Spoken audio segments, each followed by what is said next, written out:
Hello সব guys, আপনারা কেমন আছেন? আশা করি সবাই ভালো আছেন। আপনার জন্য নিয়ে আসলাম একটা মিনি ব্লগ। এই ব্লগে গিয়েছিলাম আমরা স্কুলের মাঠে খেলা দেখতে। খেলা ছিল দুইটা, একটা খেলা প্রথমে শুরু হয়ে যাবে, যাদের সিরিজে বসে আসলাম আমরা দেখি খেলা করা শুরু হয়েছে না, সামনে থেকে একটু ঘুরে টুরে আসবো কি কোন ঘুরে আসবো কি কিছুক্ষণ পর দেখতে পাচ্ছেন টস আবার এই যে প্রধান অতিথি একটু কথা বক্তা বলে দিচ্ছে, টস করে দিচ্ছে আমরা এখানে বসবো গিয়ে। এখানে বসার পরে দিই টস শুরু হয়ে ম্যাচ কিছুক্ষণ পরে শুরু হয়ে যাবে, আমরা চলে যাই টিপ নেওয়ার জন্য। টিপতে গিয়ে আমরা বসে যাওয়ার পরে দিই ম্যাচটি দেখা উপভোগ করবো। ম্যাচ আমরা দুইটা, প্রথম ম্যাচ শুরু হয়ে গিয়েছে, প্রথম ম্যাচ দেখি বাড়ি লাগাইতে পারি নাকি, না লাগাইতে হলে কিছু করার নাই, অতটা ব্লক করা সম্ভব না। প্রথম বল ডট হয়ে গেল।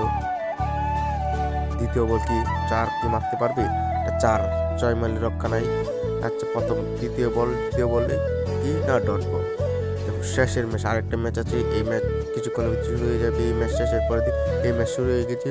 দ্বিতীয় ম্যাচ শুরু হয়ে প্রথম বলে একটি দুর্দান্ত ফিল্ডিং দিয়ে। ভিডিওটি ভালো লাগলে লাইক কমেন্ট সাবস্ক্রাইব করবেন। ধন্যবাদ।